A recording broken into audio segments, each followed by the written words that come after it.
다 함께 사도신경 하심으로 우리의 신앙을 고백하며 새벽 예배 하나님께 올려드리겠습니다. 전능하사 천지를 만드신 하나님 아버지를 내가 믿사오며 그 외아들 우리 주 예수 그리스도를 믿사오니 이는 성령으로 잉태하사 동정녀 마리아에게 나시고 본디오 빌라도에게 고난을 받으사 십자가에 못 박혀 죽으시고 장사한 지 사흘 만에 죽은 자 가운데서 다시 살아나시며 하늘에 오르사 전능하신 하나님 우편에 앉아 계시다가 저리로서 선자와 죽은 자를 심판하러 오시리라.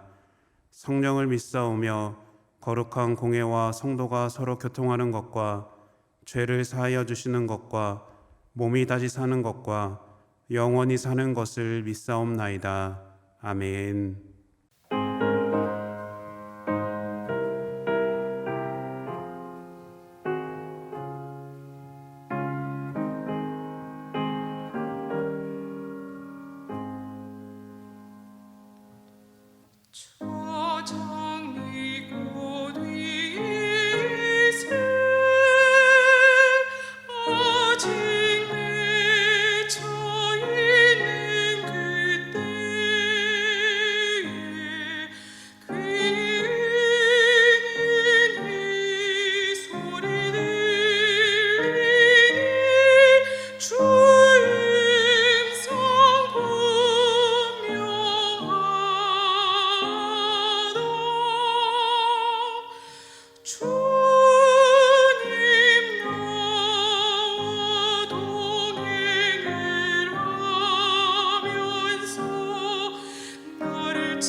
오늘 우리에게 주시는 하나님의 말씀은 사무엘상 30장 21절에서 31절까지의 말씀입니다. 다윗이 전에 피곤하여 능히 자기를 따르지 못하므로 부솔 시내에 머물게 한 200명에게 오매 그들이 다윗과 그와 함께한 백성을 영접하러 나오는지라. 다윗이 그 백성에게 이르러 문안하매 다윗과 함께 갔던 자들 가운데 악한 자와 불량배들이 다 이르되 그들이 우리와 함께 가지 아니하였은즉 우리가 도로 찾은 물건은 무엇이든지 그들에게 주지 말고 각자의 처자만 데리고 떠나가게 하라 하는지라. 다윗이 이르되 나의 형제들아, 여호와께서 우리를 보호하시고 우리를 치러 온 그 군대를 우리 손에 넘기셨은즉 그가 우리에게 주신 것을 너희가 이같이 못하리라. 이 일에 누가 너희에게 듣겠느냐? 전장에 내려갔던 자의 분깃이나 소유물 곁에 머물렀던 자의 분깃이 동일할지니 같이 분배할 것이니라 하고, 그날부터 다윗이 이것으로 이스라엘의 율례와 규례를 삼았더니 오늘까지 이르니라. 다윗이 시글락에 이르러 전리품을 그의 친구 유다 장로들에게 보내어 이르되 보라, 여호와의 원수에게서 탈취한 것을 너희에게 선사하노라 하고, 베델에 있는 자와 남방 라못에 있는 자와 얏딜에 있는 자와 아로엘에 있는 자와 신못에 있는 자와 에스드모아에 있는 자와 라갈에 있는 자와 여라무엘 사람의 성읍들에 있는 자와 겐 사람의 성읍들에 있는 자와 홀마에 있는 자와 고라산에 있는 자와 아닥에 있는 자와 헤브론에 있는 자에게와 다윗과 그의 사람들이 왕래하던 모든 곳에 보내었더라. 아멘. 함께 기도하겠습니다. 사랑의 주님, 오늘 우리에게 말씀하여 주시고 하나님의 뜻을 알게 하시니 감사를 드립니다. 모든 것이 하나님의 은혜요 뜻이라는 것을 깨닫는 믿음의 삶을 살아가는 우리의 하루하루가 되기를 원합니다. 하나님께서 우리에게 말씀하실 때 아멘으로 듣는 믿음의 고백이 우리의 입술에 넘치게 하여 주시옵소서. 나의 삶에 임하신 하나님의 손길 가운데 불평과 불만보다는 항상 감사로 함께하여 주시고 주님과 동행하는 삶을 살게 하여 주시옵소서. 흔들리는 나의 불안한 삶의 자리 가운데 주님께서 보여주시는 길로 걷게 하시며 순종을 고백하는 자녀가 되게 하여 주시옵소서. 우리에게 주시는 믿음의 말씀 가운데 있게 하셔서 말씀이 삶이 되고 말씀이 빛이 되어 주님의 계획 가운데 나아가는 이 시간이 되게 하여 주시옵소서. 모든 것 주님께 감사드리며 예수님의 이름으로 기도드립니다. 아멘. 할렐루야. 오늘도 믿음으로 예배하는 자리에 함께하는 모든 성도님들 가운데 하나님의 은혜가 넘치시기를 소망합니다. 하나님의 말씀을 통하여서 나에게 주시는 응답을 경험하는 이 귀한 시간이 되시기를 축원합니다. 오늘은 우리 삶에 예비하신 하나님의 손길이라는 제목으로 말씀을 나누고자 합니다. 공평은 어느 한쪽에 치우치지 않은 공정함을 뜻합니다. 하나님은 공평하십니다 라는 말을 들으면 믿음을 가진 우리는 당연히 그렇다라는 반응을 보입니다. 하지만 믿음이 없는 사람들도 이 말에 그렇다는 생각을 할까요? 2022년 베이징 동계올림픽이 마친 후에 화제가 된 이야기가 있습니다. 여자 쇼트트랙 팀이 올림픽 계주 은메달 포상금을 경기에 뛰지 않은 선수도 포함해서 공평하게 나눈다는 이야기입니다. 이 이야기가 왜 화제가 되었을까요? 아마도 우리가 살고 있는 세상은 누가 더 뛰어난가, 누가 더 잘했는가, 누구 때문인가, 실력과 능력이 더 높은 사람에게 집중하고 그 사람을 칭찬하는 분위기이기 때문입니다. 우리는 어제 말씀을 통해 다윗이 아말렉 족속을 뒤쫓아가서 납치당한 모든 가족들을 구출하고 그들이 약탈한 재물까지 빼앗아 돌아온 장면을 보았습니다. 400명이라는 적은 수였지만 그들은 한 명의 부상자도 없이 하나의 재물 손해도 없이 승리를 얻었고 많은 전리품을 얻을 수가 있었습니다. 그런데 문제가 생겼습니다. 다윗의 군사들이 승리의 개가를 부르며 부솔 시내가에 이르렀습니다. 그리고 골짜기에 머물러 있던 200명의 사람들이 이들을 반갑게 맞이하는데요. 그런데 이때 이런 말이 돕니다. 본문 22절 말씀입니다.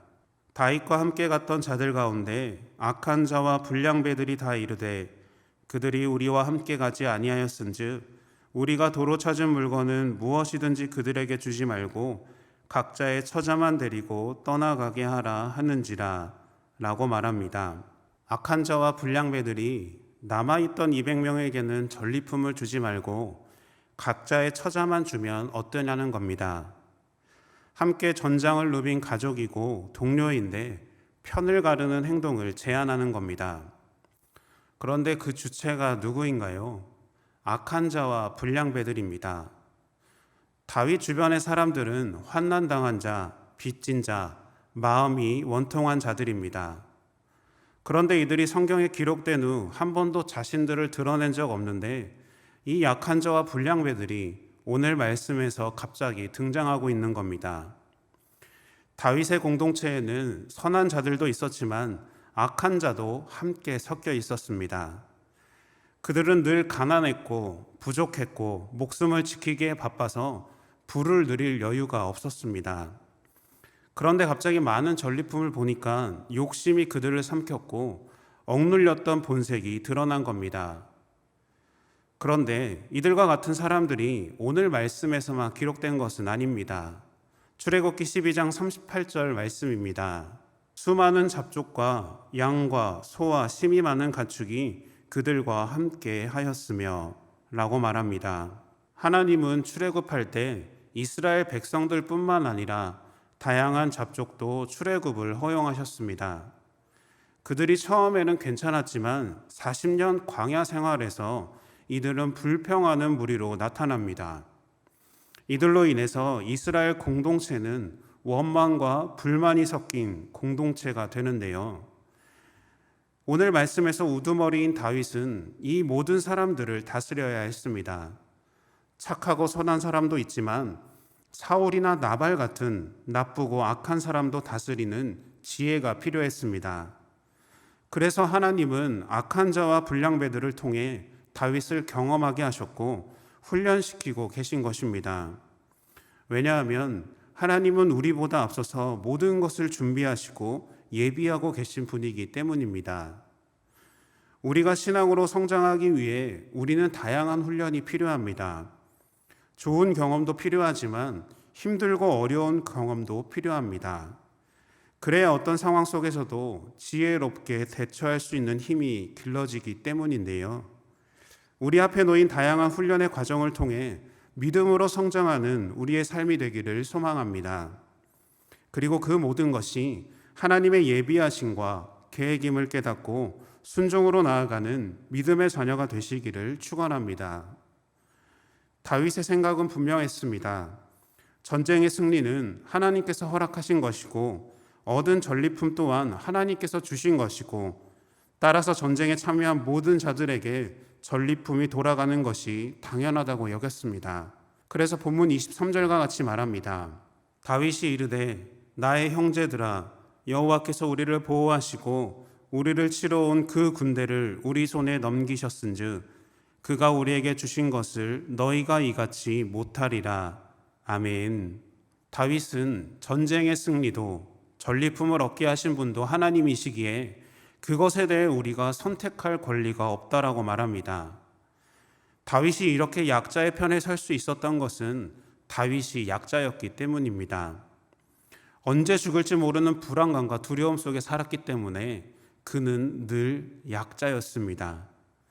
그래서 약자의 마음을 누구보다 잘 알았습니다. 그래서 모든 이들에게 사랑을 베품으로 서로 상처가 되고 문제가 될 수 있었던 위기의 상황을 지혜롭게 마무리 지을 수 있었던 겁니다.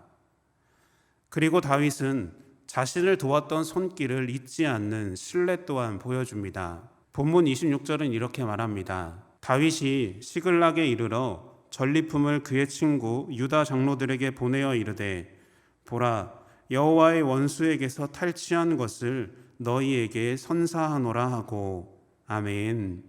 다윗은 자신도 쫓기는 상황에 있었지만 자신을 도와준 손길을 잊지 않았습니다. 그리고 오늘 전쟁에 승리한 좋은 날에 그 은혜를 잊지 않고 감사를 전하고 있는 겁니다. 성경은 그 지역을 모두 소개하면서 다윗의 베품을 칭찬하고 높이 평가합니다. 다윗은 상황과 환경을 바라보기보다 자신의 것을 나누는 것에 감사했습니다. 사람들은 주는 것을 아까워하기도 하고 아쉬워할 때도 있습니다. 그러나 주는 것은 나의 것을 빼앗기고 손해보는 것이 아니라 받는 자의 마음을 얻고 신뢰를 얻는 겁니다. 그래서 나눔은 서로의 관계를 돈독하게 만드는 역할을 합니다. 우리가 가진 것이 많아서 풍성한 것이 아니라 가진 것을 나누었기에 풍성한 은혜를 누릴 수 있는 겁니다. 다윗의 승리는 하나님께서 예비하시고 계획하신 승리였습니다. 그리고 하나님은 서로의 관계를 깨트릴 수 있는 위기 또한 다윗을 통해 막으셨고 하나님 안에서 깊이 있는 공동체를 만드셨습니다. 그리고 그것을 나눌 때 풍성한 은혜를 경험하게 하십니다. 이 모든 것이 하나님의 뜻이었고 하나님의 손길이 임했음을 우리는 기억해야 합니다. 우리의 삶에도 하나님의 뜻이 있고 하나님의 손길이 항상 함께합니다. 그래서 우리는 상황과 환경을 보는 것이 아니라 함께 하시는 하나님을 바라보아야 할 줄로 믿습니다. 그래서 우리는 하나님과 함께하는 믿음을 통하여서 매일마다 풍성한 은혜를 누리고 항상 감사로 고백하는 매일의 삶을 누리시는 저와 여러분들이 되시기를 예수님의 이름으로 축원합니다. 함께 주기도문 하심으로 예배를 마치겠습니다. 하늘에 계신 우리 아버지여, 이름이 거룩히 여김을 받으시오며 나라가 임하시오며 뜻이 하늘에서 이룬 것 같이 땅에서도 이루어지이다. 오늘 우리에게 일용할 양식을 주시옵고 우리가 우리에게 죄 지은 자를 사하여 준 것 같이 우리 죄를 사하여 주시옵고 우리를 시험에 들게 하지 마시옵고 다만 악에서 구하시옵소서. 나라와 권세와 영광이 아버지께 영원히 있사옵나이다. 아멘.